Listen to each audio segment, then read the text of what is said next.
Growing beautiful brassicas is one of the delights of every autumn and winter garden.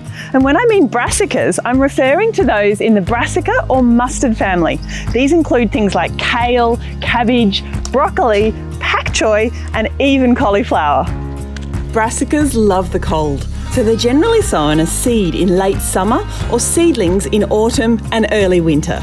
If you've had troubles with your broccoli and your cauliflower sprouting to seed soon after they've been planted, then it could be because they're not getting enough winter chill. So try planting them earlier and you'll find that you'll get a bigger and better harvest. Leafy brassica crops like kale and pak choi are hungry for nitrogen, so a sprinkle of composted chicken manure pellets or blood and bone is perfect. But not too much. In fact, broccoli and cauliflower will reward you with bigger florets if you give them a fortnightly dose of Eco Amino Grow mixed in with some Eco Seaweed.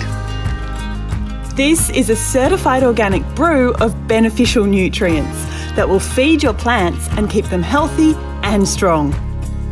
Aphids and cabbage moth caterpillar are the most common pests that attack brassicas. Both tend to be more active in late spring or early autumn when the weather is still relatively warm.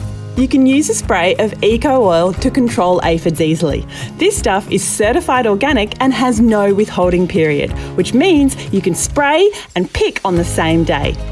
Eco oil is also hippo enhanced, which actually means that it will bring beneficial bugs into your garden to help clean up pests like aphids.